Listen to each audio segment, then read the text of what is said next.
Harris is a spiritual teacher, musician and painter living in Colorado, USA. In the last 8 years he worked with over 2,000 people worldwide in personal sessions, led seminars and retreats in more than 10 different countries. He delivers online video broadcasts and hosts spiritual radio shows. In his monthly energy forecast, Lee highlights the energetic opportunities and challenges each month. One of the main topics he addresses is the discovery and the blending of the male and female energies within a human being.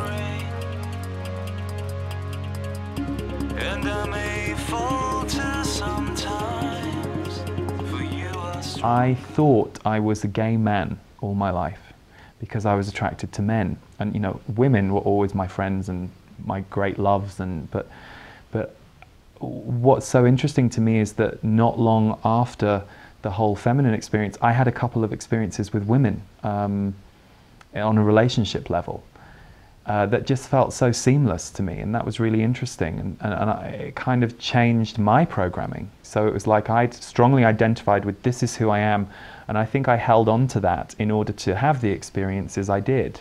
I've had very few gay friends in my life, which has always been curious to me. I have a few that I adore, and they're like scattered around the world and we're very close, but most of my friends have been heterosexual, yet I had this label on me of, you know, homosexual, which I now can't really claim, because if homosexual means you only sleep with men and you only experience men, well, that's not really my truth anymore. But I never liked the label, because I was like, what the hell is this? You know, this doesn't make any sense to me, because I was a very soul-based human. I wasn't playing in a world of identity. The prevalence of homosexuality and transgender and transsexual and transvestites and the whole spectrum of people playing with gender fluidity and sexual fluidity is basically, the rise of it is the breakdown of separation, segregation and hate of one another. And so of course the irony is that homosexuality has caused a lot of hate. I mean, it hasn't caused hate, but even now, you know, we see people being murdered in countries because of who they love. That's the grossest insanity you can have. Now, don't get me wrong, I don't necessarily agree at all with the idea of murdering a murderer. That's a whole other topic that we'd have to talk about, but I find it hilarious that people want to persecute people who love. You know, I can understand that people get programmed into homophobia, but you can break your programming, and what's kind of telling to me is how powerful programming is. Because surely if you sat down and spoke to someone and said, really, what is your problem that two women want to kiss each other and make love? And they go, oh, well, it's sex and it's dirty. And it's like, oh, so you have an idea sex is dirty and limited. Well, no, I said lesbians. Well, no, you're not seeing sex as making love. So you're not understanding that sex does not come from a carnal desire where you just need to bonk somebody, even though people do play that out. It's another big thing that we've been trained wrongly about, this idea that sex is this getting off experience. It isn't. It's an enhancing, chakra opening experience where you unify your energy with someone else and the two of you become something more. It's one of the most spiritual things you can do on the planet. It really is. Yet, of course, we have been distracted from the spiritual truth of sex. So it's a very interesting area to me that on a planet where we need more love and peace and unity and oneness, there's a whole group of people out there willing to kill, often in the name of Jesus, which is, again, hilarious. That, you know, you'll have right-wing people, Christians who, and I've got some beautiful Christian friends who don't hold those beliefs, but you see some people using the Bible and God as a justification to kill others, and to me that's just, you know, that's one of the greatest insanities that we have on the planet. And I always say, who wrote the Bible? And most people will, it's funny, I've asked this question of people, and some people sometimes say Jesus and some people sometimes say God, and what we know to be true is no, the Bible was written by governments. And the Bible was written by people who wanted people to behave a certain way. And the Bible was written by people who very much decided to segregate things. Now, I think the Bible contains some beautiful, amazing truths. And I'm not a religious person, but I so love what religion does for people when it enhances their faith, their love, their trust, their spirituality. I think that's great. If you build your castle high, then you'd best know how to fly. So if it falls down overnight, your wings will see you right. Gold is made of every color, and you believed in me. For me, work is creative. Work is a creative thing. And then aside from that, I guess in more traditional terms of creativity, you know, in the last year I have finished the creation of a brand new music album, which is a 15-song, you would call it pop album, but it's been called Baroque music as well, so it's not really pop, but it's in that genre. I appeared in a play, and I paint and other things, just kind of, but those are the kind of main areas, and so it's a thrill for me to have that be my work. So I often think that creativity can serve as your awakening. So if you can recognize that creativity is such a spiritual experience, and you maybe didn't before, and you separated it and said, oh well, now I'm being the songwriter and now I'm being the human woman. Well, how about letting the magic of the songwriter walk through your human life with you and pop to the supermarket or the grocery store with you and see what happens when you're open and a little more magically primed about the things going on around you. Because there is no definition around creativity, like I could create a painting now that looks like a 3-year-old drew it to someone else, and a lot of people in society would go, oh, well, that looks like a 3-year-old did it. Well, a 3-year-old didn't actually, a 37-year-old did, and that's okay. It doesn't, now, don't get me wrong, I understand that most people would say, well, I want the one on my wall that looks like a master artist did it, and that would be the general mind. So it's like, fine, cool, go do that. But we tend to be very judgmental and prescriptive around what creativity is. So the thing that I know to be true about creativity is when you put someone in a place where they can be creative in their life, they're going to have an amazing experience. Whether what they come up with they like or not, they're going to go into a place of running their energy through their body into that creativity and becoming alive. The block that I see time and time and time again, and this isn't just because this was also mine, I think sometimes as a healer of something you notice the aspect that was key to you, but I've really looked into this, self-belief. So many people will say, I can't do it, I shouldn't do it, I don't know how to do it, because of this linear society that we grew up in that said, Yasha, you're going to be a journalist. And you go, yeah, I'm going to be a journalist and a chef and a dancer. No, Yasha, no, you can only do one. You can't train in all three, and you can't. Now, the great thing is we're living in 2014 where actually you totally can, and that's the new paradigm. You're supposed to do a million things if you want to. You're allowed to be multidimensional. There was a period when I was 22 when I had an instinct to buy paint. And my rationale for this was, well, no, I was creative and good at making things and good at this, that, and the other, but I couldn't draw as a kid. That wasn't my skill. And so you shouldn't, no, buy paint. So I did. I bought these paints. I'm not kidding. I had these paints for 8 years before I started doing anything with them. And the one day I finally was ready to go, you know what, I can do this. And I dated a master artist for 2 years, which really, you know, nicely aligned with my self-belief of there's no way I'm going to try and paint because look at this, you know, there's no way. I was in comparison mode. And when I got free of all that, I went to use these paints and they dried up. So I had to go and buy some more. But it was such a good symbol for me of, yeah, Lee, you can take 8 years, or you can, you know, and I think it was perfect because I was being creative in so many other areas. But it was a good lesson for me, and it's something that I tell people about if I'm walking them through why they should just dive in and try it. What's the worst that can happen? And if you think of kids, before kids become inhibited and socialized and worried about how they're going to be judged and perceived by everyone else, they walk into a room and they hear some music, they start dancing, and it's just that free for them.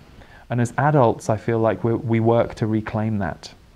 We work to get back to that state of, do I care about what anyone else feels, or am I more consumed with the conduit of energy running through me and feeling the freedom of that.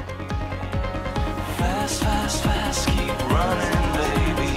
Love, love, love is on our tail, and only you can light me inside. Whew. That's a big one, right?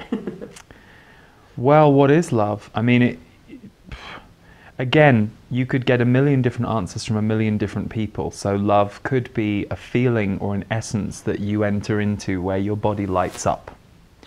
Love could be an action that somebody does for another person. So a mother feeding her child, is that love? Because she's keeping that life going. And then love is also mental. So it's like a lot of people believe that, you know, oh, I'm married now, which means I'm experiencing the greatest love of my life, because that's what they said the greatest love of my life would be. And that's where people run into problems, because your own perceptions of what love is. And then, you know, the whole idea of love being a romantic force or a human force. So I don't have an answer for that question.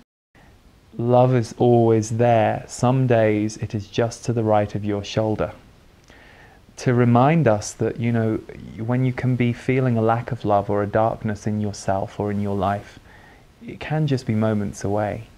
And it's not that you can always change your focus that quickly to open to it, but remembering that it's there.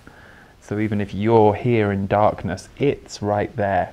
I believe that. So I believe love is everywhere. I believe love is life.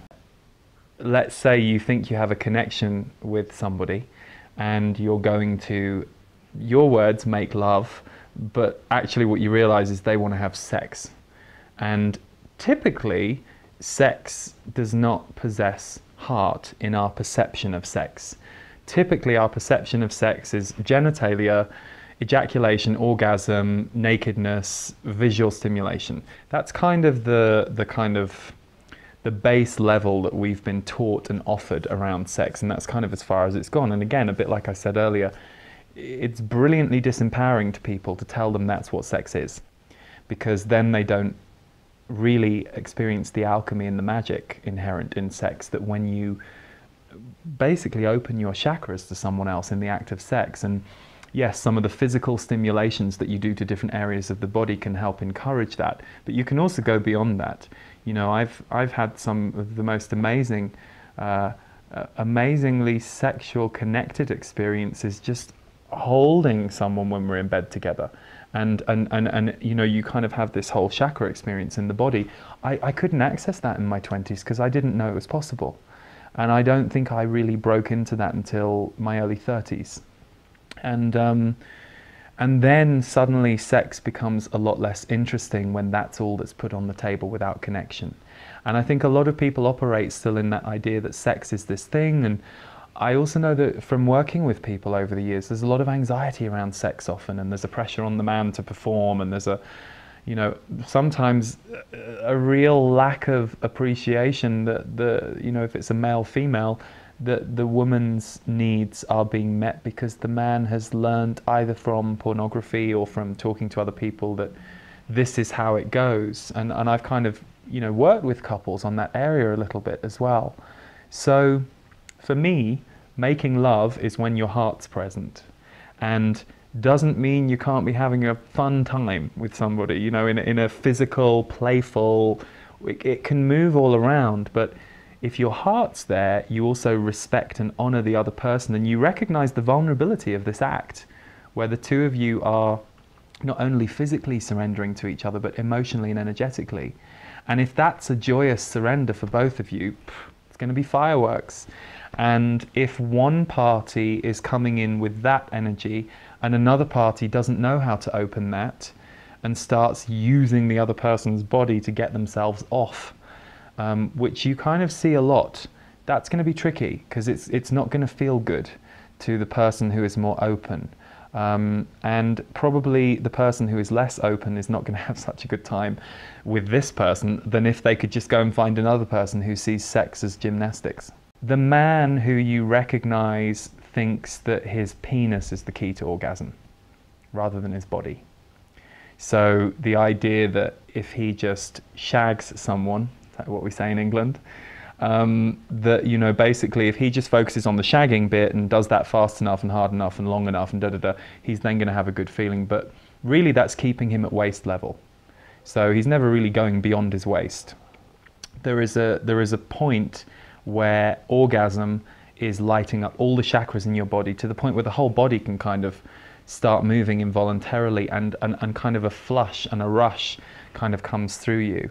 So that's the kind of, even the very first level of what you can attain, and there's more beyond that. But I think in our society it's kind of a shame that sex is kind of limited and bastardized to something very small and very animalistic, which is not as interesting as having that animalistic quality within a heart-centered experience.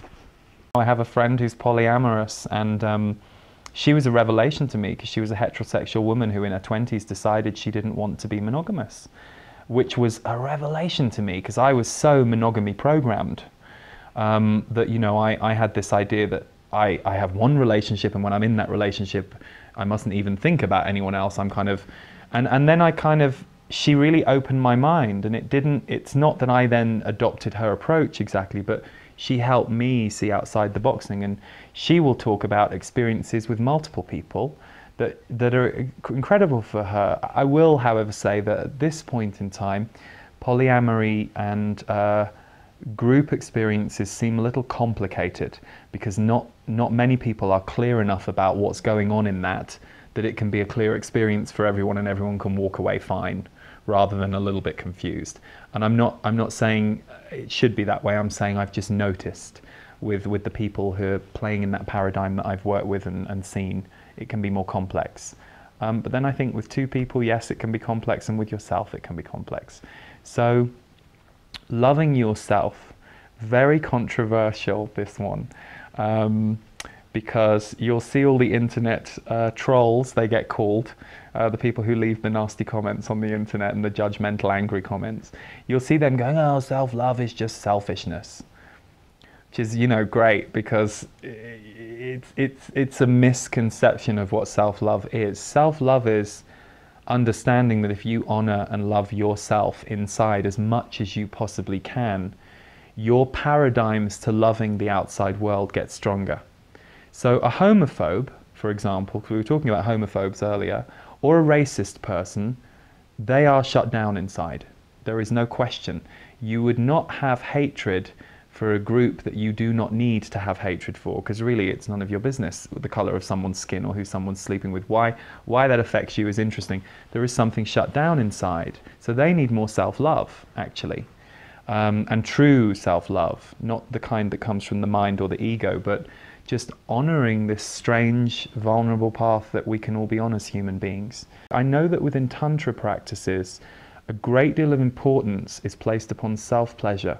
Not so much because the physical act of self-pleasure is important, but because within that we can recognize our shame and our programming and what we need to move through to open up. For example, I realized at a certain point that I didn't really touch my body that softly in the shower when I washed. There was a point when I kind of caught that, and I thought, that's interesting. I do it very, and then I think back to my busy mom, like washing you in the bath when you're a kid, and she's doing it quickly because she's got a load of things to do. And so I just adopted that same, you know, and that was really interesting to me to catch that and go, oh, you're not really honoring your skin. And that was a breakthrough point for me that I adopted a consciousness change around. And so it's little things like that. And I think there's such a taboo about sex, which is so hilarious when you think it's what put us all here. It's like having a problem with the doorway to life. I really struggled with the marriage wound. So when my partnership ended, which lasted about 3.5 years, but it was very intense. We were together 24/7, so I often think it's more like the equivalent of some couples 7 years, because we worked together, we lived at home.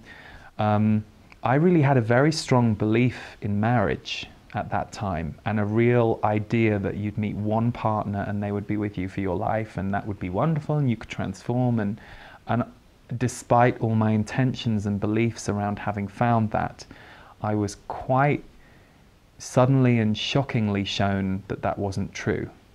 And what was great was it kind of, it took the earth away from beneath my feet, and I collapsed like I've never collapsed in my life.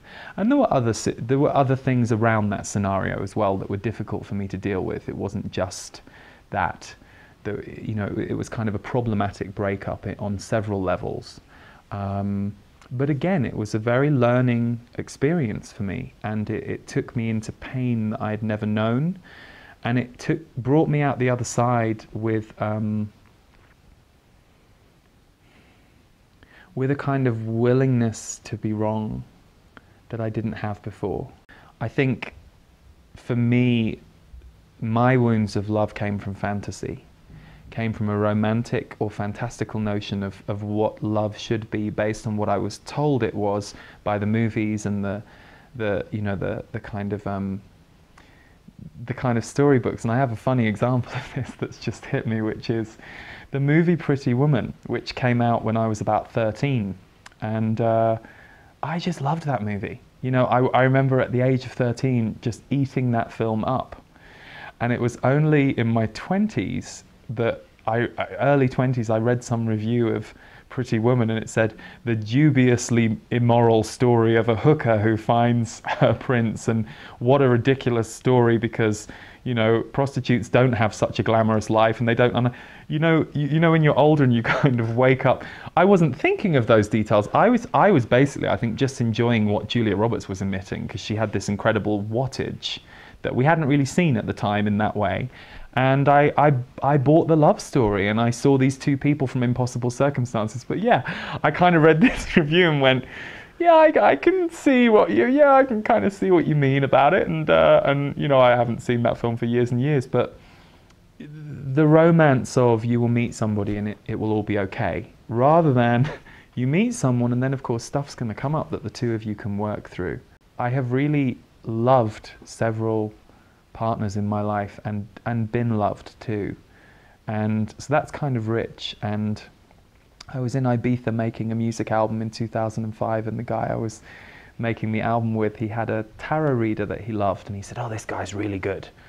And he knew I did readings and things, and he said, I'm buying you a reading. So he sat me down with this tarot reader, and this is a classic story because it's so hilarious that I did this, given you'd think I should know better. This man is starting to tell me, kind of, he's going through the reading, and he kind of is doing this reading for me, and he goes, you will have many lovers in your life, not one, many, many lovers. I see many relationships for you. Oh, I did not like hearing this. I was, you know, this was 2005, you know, I'm 9 years younger, so I had that bit more fight and fire, and 28 years old, and I started to argue with him.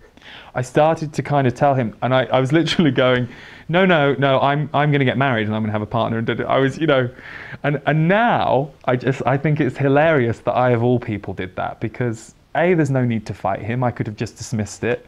But B, you know, I'm now in that role for some people. And so, you know, I have had the odd person kind of, you know, battle with me, but not really. And I just laughed at myself, because now, 9 years later, I'm like, he was right. You know? Fast, keep running, baby. Love is on our tail, and only you can light me inside the way you do.